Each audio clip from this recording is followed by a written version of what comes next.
రైటికా breaking news చూస్తున్నాం. జనగామ జిల్లా జాఫర్గఢ్ లో మరోసారి ఎన్ఐఏ సోదాలు చేస్తుంది.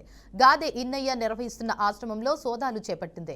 కొద్ది రోజుల క్రితం మావోయిస్టులకు మద్దతు ఇస్తూ ప్రజలను చట్ట వ్యతిరేక కార్యకలాపాలకు ప్రేరేపిస్తున్నారన్న ఆరోపణల నేపథ్యంలో గాదే ఇన్నయ్య ఎన్ఐఏ అధికారులు అరెస్ట్ చేశారు. ఇక ఈ కేసులో ఇప్పటికే ఇన్నయ్యను అరెస్ట్ చేసిన అధికారులు ప్రస్తుతం ఆయనను రిమాండ్ నిమిత్తం చెంచల్గూడ జైలుకు తరలించారు. కేసు దర్యాప్తులో భాగంగానే ఆశ్రమంలో కీలక ఆధారాల కోసం ఈ తనిఖీలు చేపట్టినట్లు తెలుస్తోంది. రైటికా బ్రేకింగ్ న్యూస్ చూస్తున్నాం. జనగామ జిల్లా జాఫర్గఢ్ లో మరోసారి ఎన్ఐఏ సోదాలు చేస్తుంది. గాదే ఇన్నయ్య నిర్వహిస్తున్న ఆశ్రమంలో సోదాలు చేపట్టింది. ఇక కొద్ది రోజుల క్రితం మావోయిస్టులకు మద్దతు ఇస్తూ ప్రజలను చట్ట వ్యతిరేక కార్యకలాపాలకు ప్రేరేపిస్తున్నారన్న ఆరోపణల నేపథ్యంలో గాదే ఇన్నయ్య ఎన్ఐఏ అధికారులు అరెస్ట్ చేశారు. ఇక ఇదే అంశంపై మరింత సమాచారాన్ని మా ప్రతినిధి రవీందర్ అందిస్తారు. చెప్పండి రవీందర్, అప్డేట్స్ ఏంటి? దేవిక, ఏదైతే జాఫర్గఢ్ లో నిర్వహిస్తున్నటువంటి ఏదైతే ఆశ్రమం అయితే ఉందో అది గాదే ఇన్నయ్య దాదాపుగా ఒక 15 సంవత్సరాల నుండి దాదాపుగా స్వచ్ఛంద సంస్థ అయితే నడుపుతున్నారు.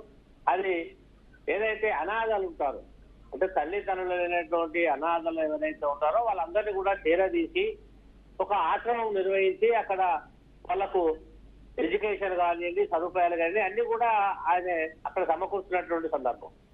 అయితే ఎప్పుడైతే ఏదైతే ఆయన దాదాపుగా మావోయిస్టుల మాజీ లీడర్ లొంగిపోయి ఈ సేవాభావ కార్యక్రమం కొనసాగిస్తున్నారు.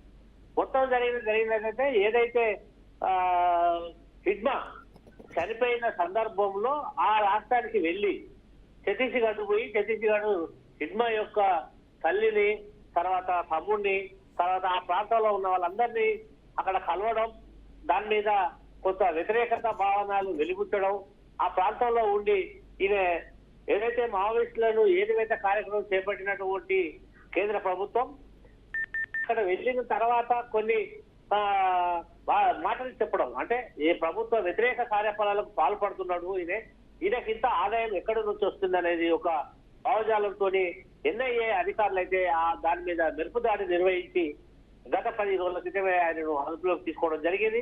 దానిపైన చెంచల్గూడలో ఉన్నటువంటి గాదే ఇన్నయ్య అయితే ఈ మధ్య కాలంలోనే 5 రోజులు పోలీస్ కస్టడీ కూడా వాళ్ళు పిటిషన్ వేసి కస్టడీ కూడా కోరడం జరిగింది. అయితే మొత్తాన్ని చూసినట్లయితే గాదే ఇన్నయ్య నిర్వహిస్తున్నటువంటి ఆశ్రమంలో సోదాలు ఈ రోజు ఉదయం సోదాలు నిర్వహించగా, అంటే ఇన్నయ్య పోయిన తర్వాత మళ్ళీ ఎవరు నిర్వహిస్తున్నారు ఈ ఆశ్రమం, దీనిలో ఎవరెవరు ఉన్నారనేది కూడా పూర్తి బయోడేటా అధికారులు అయితే ఎన్ఐఏ అధికారులు నిమగ్నమై ఉన్నారు. వాళ్ళ ఫోన్ ట్యాపింగ్ కావచ్చు, ఫోన్ రికార్డ్స్ కావచ్చు, రకరకాల అన్ని డాక్యుమెంట్స్ అని తీస్తాం. మొత్తానికైతే ఈ రోజు ఆశ్రమంలో మళ్ళీ రెండవసారి సోదాలు నిర్వహించగా ₹1,00,000 నగదు వాళ్ళు డాక్యుమెంట్లు అయితే మొత్తం మీద స్వాధీనం చేసుకున్నారు. ఇంకా క్లుప్తంగా కూడా సర్చింగ్ జరుగుతూనే ఉంది.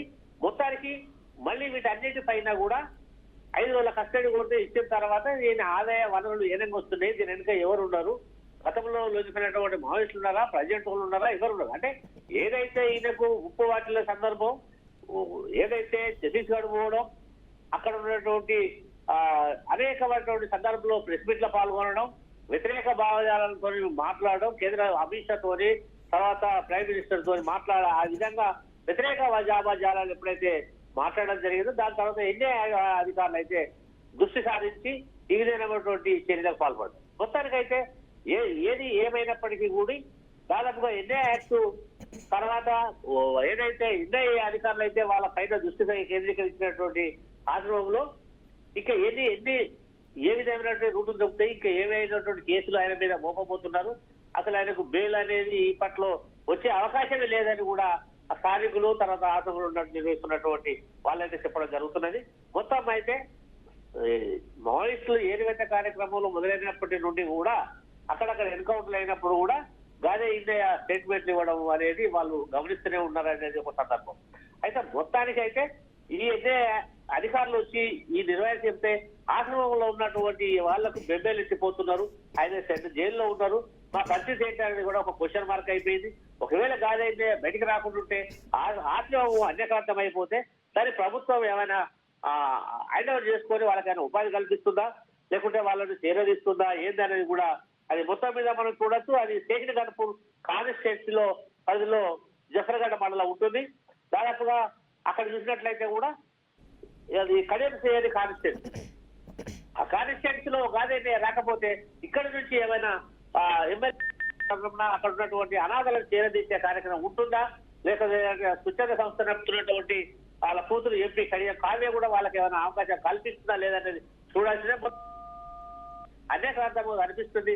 పిల్లలైతే ఆందోళనకు గురవుతున్నట్టుగా అయితే మనకు సమాచారం ఉంది. దేవిక.